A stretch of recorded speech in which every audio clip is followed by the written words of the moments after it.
Good morning, welcome, or good evening, maybe depending on where you're from.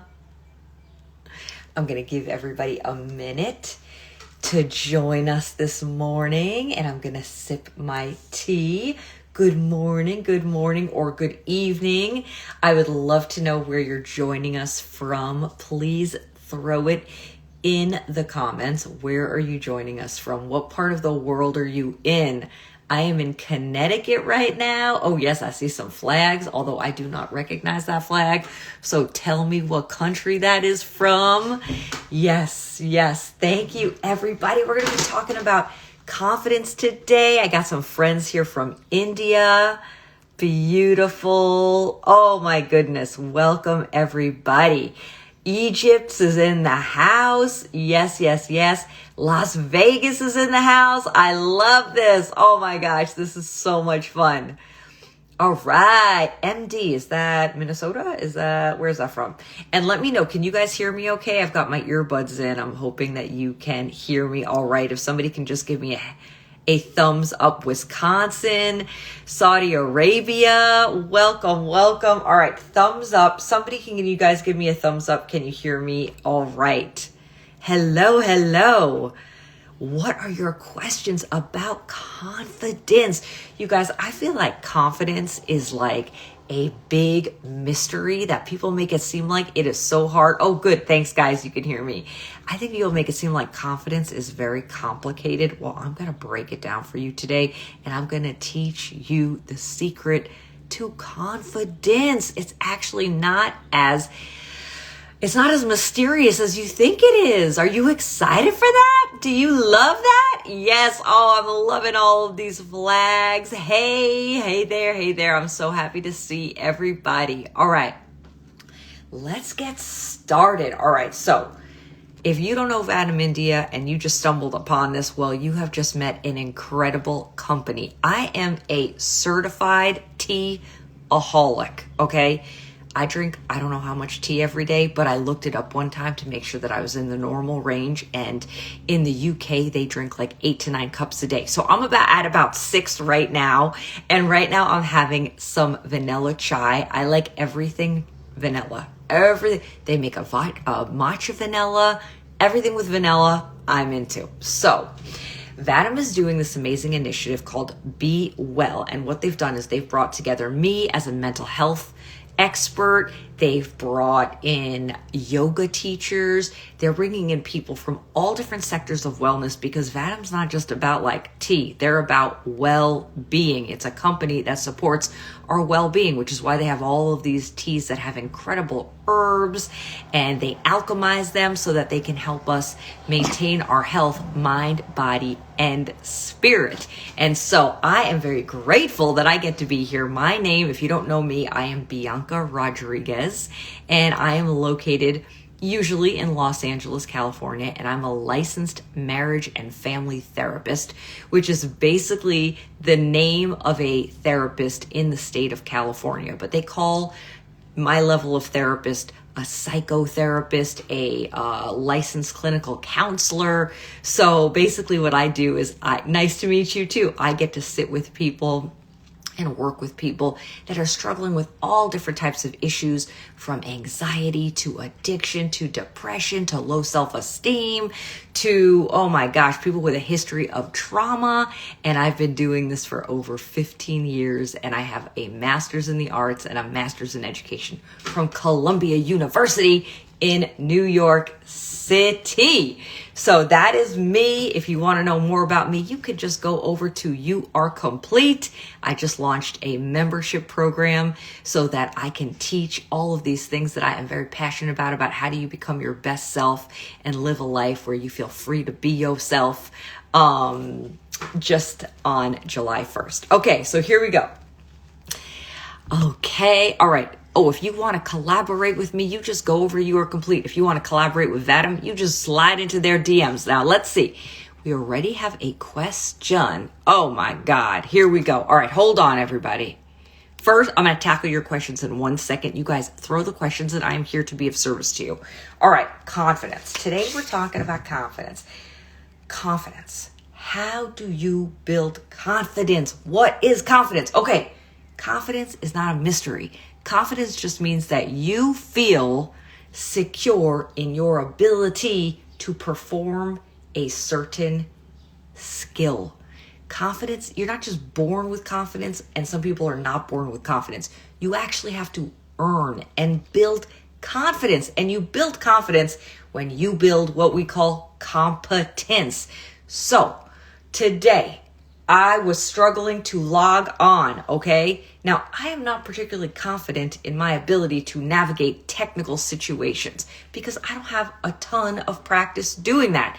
So every time I tackle a technical problem and I am able to figure out a solution, I build my confidence. But this is an area where I need more practice. And how I practice is, we started 30 minutes late. Am I a failure? I am not a failure. What did I do? I learned.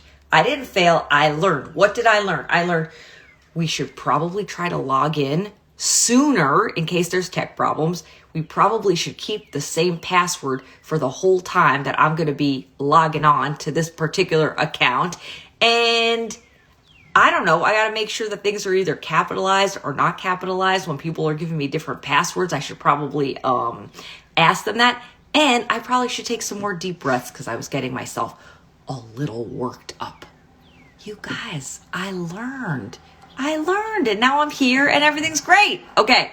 So that is how you build confidence, by practicing whatever it is that is the skill that you want to learn. Now, you may say, yeah, but Bianca, that was a technical thing. That's a very clear skill. What if I want to get better at dating? You guys, dating is also just a skill. There are things that are called social skills, and those are also things that you can learn and things that you can build. So if you want to become better at making conversation with people, if you want to become better at meeting new people, maybe like when you're dating, part of dating is also assessing the other person. What are things that are important to you? Then what are types of questions that you may want to ask? Now, that doesn't mean that when you go on a first date, you're like, okay, I did all the things. I figured out what I need to do to build my confidence, that you don't just show up and you still feel nervous and that you still feel anxious, right? That is bravery, is when you feel the fear and you do it anyway. So everybody that you see in the world who has confidence, whether it's Beyonce, whether it's maybe your boss, they have had to learn to become confident in whatever it is they're doing, singing on stage, giving a presentation. So that is the first thing I want to make sure you guys know, is that you're not doing anything wrong and that you can build confidence. It's not like you either have it or you don't have it. Oh, well, there's nothing I can do. I'm helpless and powerless. You can absolutely build confidence in anything that is important to you. All right. If you have any questions on that, let me know. Now, let's see. We have a question here I'm going to answer. All right. What do you suggest as the top 5 ways to tackle social anxiety? That's a great question. So, the definition of social anxiety is that you feel fear of being judged negatively when you are in social situations, right? So that is the clinical definition of social anxiety. And there's actually something that's called social anxiety disorder.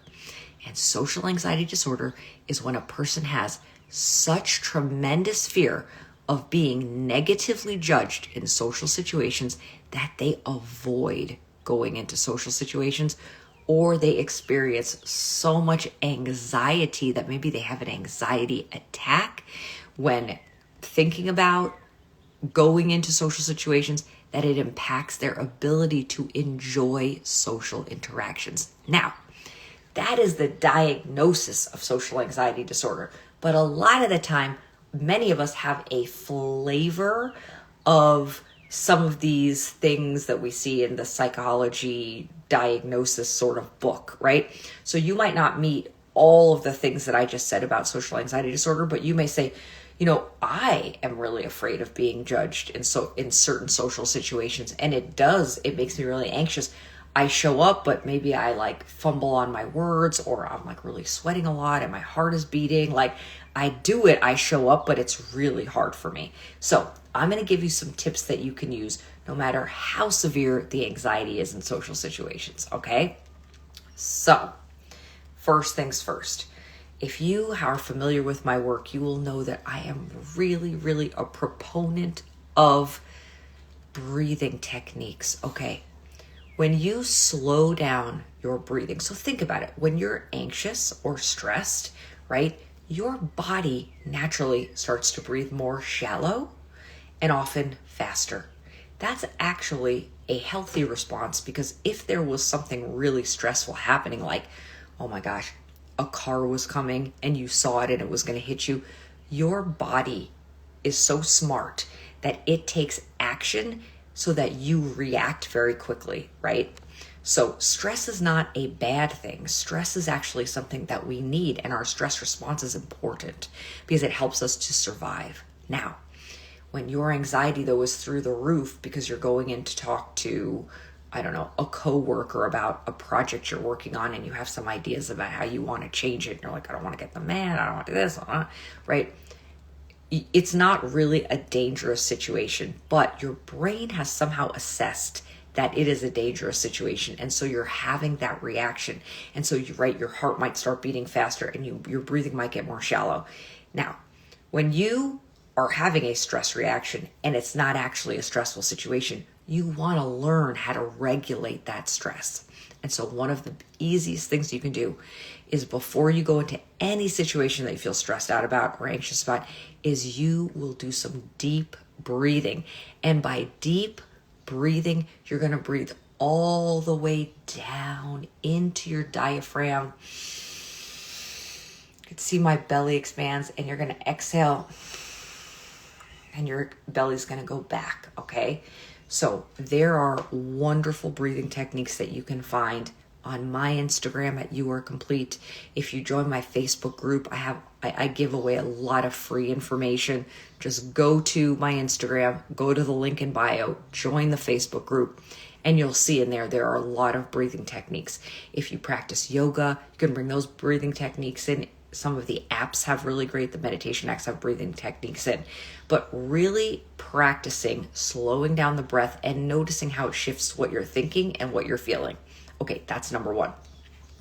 Number two is, part of what I was mentioning before is, it is often helpful to assess what is the worst thing that could happen, okay? Oftentimes, the worst thing that could happen in a situation that you're nervous about is not as bad as your brain is telling you it is. So let's go back to that example where you're going to go into a meeting with a coworker and you have to give them some feedback on a project that maybe you want to do things differently. What's the worst thing that could happen, right? They could tell you, I think you're wrong. I don't agree with you, and I don't know, I don't want to work with you anymore. Okay, first of all, I know that might sound terrible to you, but if a person is reacting like that to feedback, that tells you a lot about that person, and that has to do with them, because that's not a particularly healthy way to deal with feedback.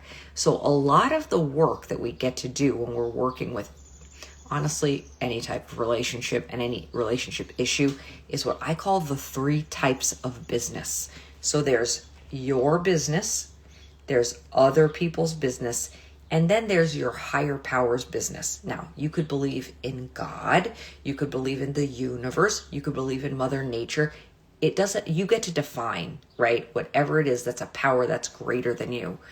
But there's only 3 types of business in the world: your business, other people's business, God's business, we'll say for today, okay?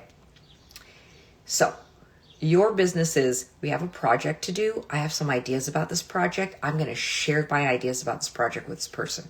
How they react is not your business at all. It's not your business at all. It actually has nothing to do with you, right? And so learning to not take things personally is one of your greatest superpowers. Let's say you're going to a party and you have a lot of anxiety about parties and you don't like parties. And you go to the party and you try and you say hi to people and you're trying to have a good time.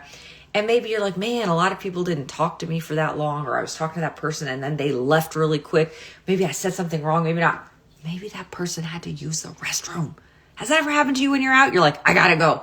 You don't know, right? You don't know why they got up and left the conversation.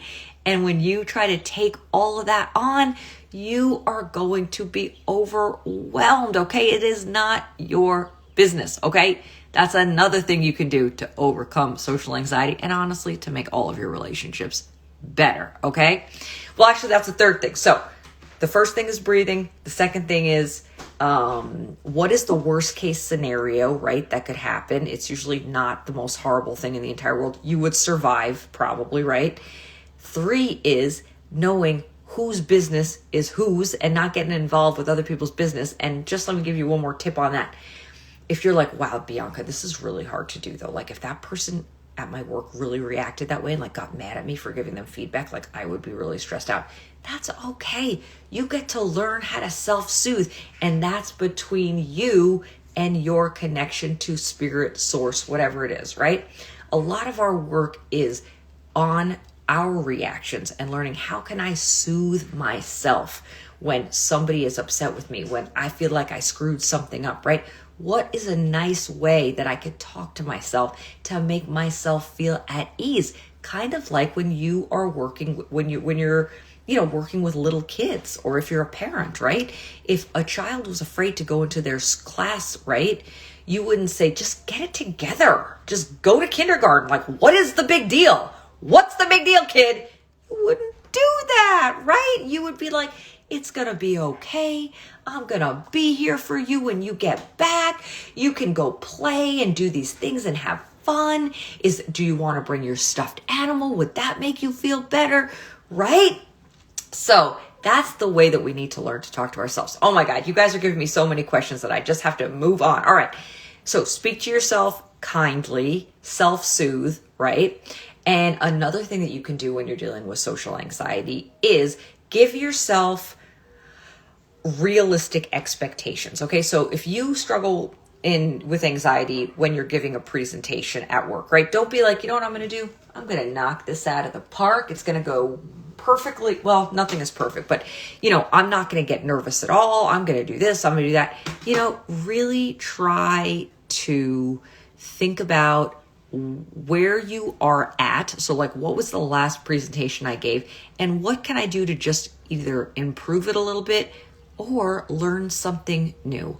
I always like to frame experiences with, you don't fail, you learn. So start taking the word failure out of your vocabulary and try to approach new situations with what I like to call a spirit of curiosity. Like, I wonder how I'm going to show up. I've been practicing my breathing techniques and I'm going to use them at this party tonight and I'm going to see if I feel any different, right? Start treating your life as an experiment. It takes the pressure off. And remember that nobody knows what they're doing. Everybody's just trying to figure it out. Okay, hopefully that was helpful. Okay. Yes. As a teenager, oh, right, my friend. Okay. As a teenager, it is difficult to be confident. Okay, of course it's difficult to be confident as a teenager because as I shared before, you build confidence with competence, and competence is your ability to perform a skill well, right? So it's like if you were learning to play tennis, okay? Most people are not born just being like, I came out of the womb and I'm an amazing tennis player. Right? All of the athletes, I love looking at people who are like Olympic athletes or people who are like, really good at something. Think about how much time and effort they have had to spend to get good at something. Oh, my dog is barking. Stop it. He likes to sit on the desk when I work. Hey, stop. So you have to practice whatever it is that you want to get good at. And the fact that you're a teenager means you have not been on the planet as long as people who are older than you, so you haven't had as much practice. So give yourself a break. Give yourself a break and know that anybody that you're looking at that is good at something, it's because they have practiced, right? Even if they don't tell you that they have had to practice this thing, they have practiced it and they have built their competence. I hope that was helpful. All right. Oh, I love this. Okay. Imposter syndrome. Great question. Okay. This is what imposter syndrome is. When you have a, let's say, success or you do something well, when you struggle with imposter syndrome, what you do is you minimize your contribution to that success. So what you'll do instead is be like, well, I got a lucky break and, I don't know, my parents helped me out with that. Or you give credit outside of yourself. You don't take any credit for the success at all. And that continues to contribute to imposter syndrome. And imposter syndrome basically makes you feel like you're, like, let's say you're sitting at a meeting with like a bunch of executives and now you're an executive at a company and you're like, I don't know how I got here. Like, I don't really belong here. I'm not really a peer with them. Like, I just got lucky, or like they just need me because, I don't know, it makes them feel good to have somebody who's not so smart around, right? You minimize your contribution, your abilities, your skills, the work that you put in to earn that position. So first of all, if you want to overcome imposter syndrome, you have to recognize what imposter syndrome is and that it's happening. So hopefully I explained that to you well, that you get that. And then what I would do is I would write down all of the things that you did to actually get yourself to whatever that level, that situation, wherever it is that you're feeling like an imposter. And it could be a lot of different areas of your life. We have a tendency to sort of generalize things to different domains of our life. The good part of that is when you start to build confidence in one area of your life, it can often generalize to other areas of your life.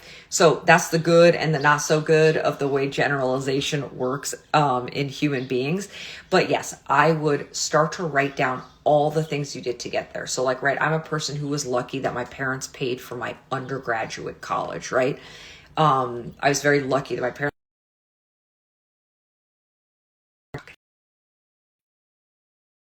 So my parents were lucky enough, right? I was lucky enough that they had the resources to pay for me to go to my undergraduate college. So what I could do is just say, well, yeah, I did graduate with college, with honors, but, my parents totally helped me out and I've had it really easy and they were really, not.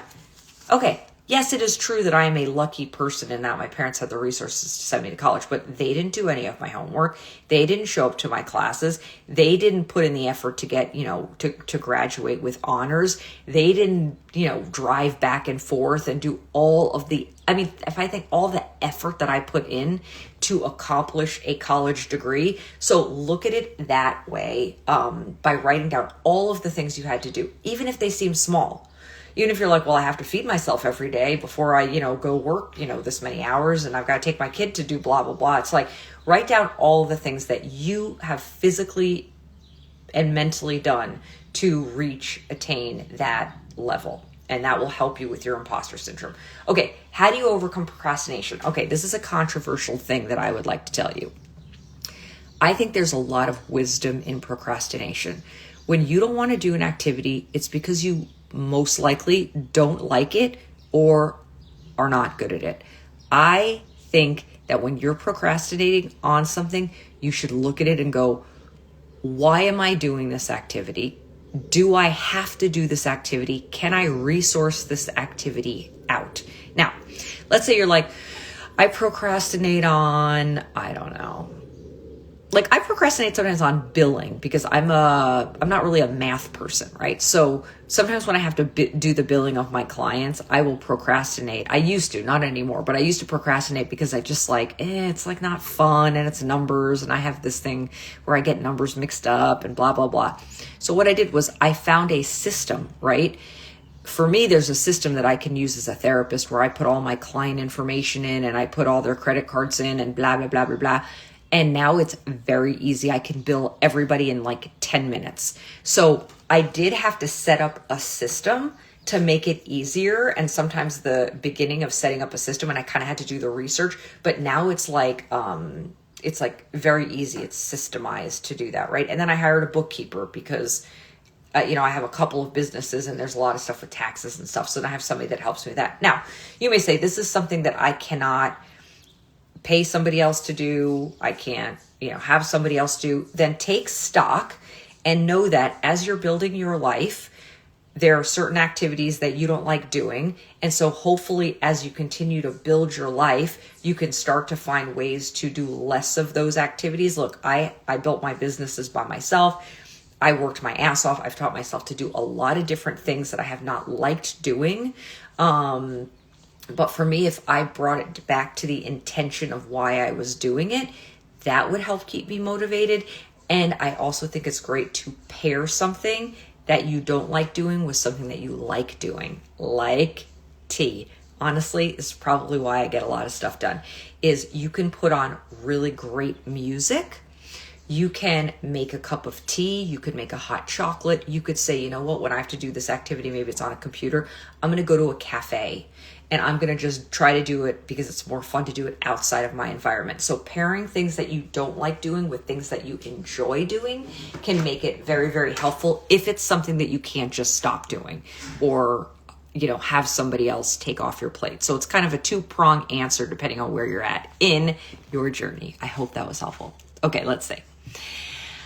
Oh man, this is a great question. How do you deal with people showing off in your social circle? Okay, first of all, does that bother you? And if it bothers you, then that's your business, right? We're gotta go back to the 3 times of business, right? Your business, other people's business, God's business. Okay, so if people are showing off in your social circle and that's pissing you off, that's on you. What is that bringing up in you? Okay, get out your journal. Get it out. Thinking is great, but it's very helpful to put things on paper because it takes it out of your brain and it just changes the way that it makes it a lot easier to understand. So I would ask yourself, what is it about them showing off that is annoying to you? And I would try to figure out why. Why is that annoying me? It usually will go back to something maybe that you are not doing that you wish you were doing. Like maybe part of you is like jealous that they're just like so able to say and do whatever they want. Or maybe you feel like they're a fraud and maybe growing up you had some experience with, people not meeting your needs and saying that a lot of people have stuff with, obviously their families of origin, parents maybe not meeting your needs, attuning to your needs, but then acting, kind of trying to take all the credit for stuff. I don't know what it is, but it's on you, my friend. It's on you. And then what's wonderful is when you start to do that internal work to figure out why things trigger you, you go, oh my God, I am just reacting from my wounds. I am just reacting from my perspective. And then you get to go, oh, everybody else is doing the same thing. Everybody else is doing the same thing. So this person that feels like they need to show off, they're probably very insecure, right? Because people that have it going on, they don't got to talk about it. You know what I'm saying? So then you start to build compassion and then people don't piss you off anymore, really. You just sort of look at them and you're like, oh my God, they're in their own pain. They're on their own journey. That's not my journey. I don't need to do anything about that. Okay? So hopefully that was helpful. You guys have the best questions today. Oh my God. Thank you. Thank you everybody for this feedback. This is so fun. Let's see. Oh my God. Oh, this is a good one. How do I control overthinking? Well, you don't, my friend. That's the whole problem is you're trying to control things. Okay. Overthinking. Okay, overthinking is a lot like worry, and worry is basically like chewing on a piece of food repeatedly, right? And you just never spit it out, or it's like being in you never swallow it, or it's like being in a rocking chair, you're just going back and forth, but you ain't going nowhere. You know what I'm saying? So the first thing you got to do is you have to recognize when you're overthinking. If you cultivate a meditation practice, that is the number one way to start to become an observer of your thoughts. Now, this is annoying because I think every spiritual teacher, every wellness advisor, every therapist, everybody at this point is talking about meditation. Why? Because it works. Because it works. So get an app, find a teacher, find whatever works for you. There's like 8 billion ways to meditate. The only way you can screw up meditation is by not meditating. That's it. Period. End of story. There's no wrong way to meditate. You never get good at meditating. It's not it's called a meditation practice, not a meditation championship for a reason. Okay. So what meditation allows you to do is it allows you to start becoming the observer of your thoughts. Eckhart Tolle is a wonderful spiritual teacher that speaks about this in a book called The Power of Now. I have all my favorite books are in my link in my bio at You Are Complete. All my favorite self-help books are in there. You go to my Amazon shop and you can look at my library. You could buy them through me or not. I don't care. I just want you to have the information, okay? So meditation allows you to start connecting to the part of you that can witness your thoughts. And when you begin to create that separation, you begin to go, I am not my thoughts, right? I'm not my thoughts. They're just running over here. Now, your brain is a tool. We think we are our brains. Your brain is like your hand, okay? But your brain is just ping-ponging around all day long unless you give it an activity. Your brain needs an activity or it's just gonna go bananas, okay? So imagine if your brain was like your hand, okay? This is what your brains do. Do you just let your hand do this all day long? No, you control your hand, right? You tell your hand when it's time to pick up a pen, pick something up, do something, give a hug, right? So you want to start learning to do the same thing with your brain. Now, this is a practice. You have to rewire your brain. So be kind to yourself. But notice when you are thinking and notice how those thoughts are making you feel. And if they're not helpful, you want to learn to change the channel. And this is how we utilize mindfulness, which is different than meditation. Mindfulness is utilizing your senses to bring you to the present. So let us do a mindfulness technique right now, okay? You can pick up anything in your environment. If you could hold something, I have a couple bracelets on today, right? And what you want to do is you want to take a moment. You can do this anytime, anywhere. Maybe not if you're driving, but okay, you're going to take a moment and you're going to start using your senses, taste, touch, feel, smell, whatever those 5 senses are, you guys know, to describe this to yourself. So I'm like, oh, this is purple and it kind of has this like kind of irregular shape and it feels kind of smooth in some places and kind of rough in other places, and it's purple and it's white and has like a little bit of brown in it, right? You can choose anything. Doesn't have a smell. Should I lick it? It doesn't really taste like anything, right? So I just got myself completely in the moment looking at this amethyst crystal, right? So I just changed the channel from whatever the hell I was just thinking about. I honestly, what am I on live right now? What is happening? Oh my God, I got so excited that the phone fell over. Oh my gosh. Am I live right now? See? My dog is getting excited. See, so you just get yourself in the present. Pets are a great way to practice mindfulness too, because when you're with your pet and you're looking at how cute they are and you're talking to them and you're petting them, right? You're so in the moment. If you want to learn how to be mindful, hang out with children. I used to be a kid therapist for a long time, and hanging out with kids helps you get into the present if you just fully let yourself get immersed in playing with them.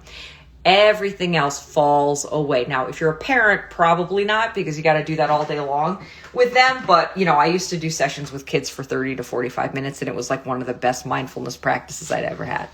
Okay, friends, we are like out of time. Let me see if there's any other question that is,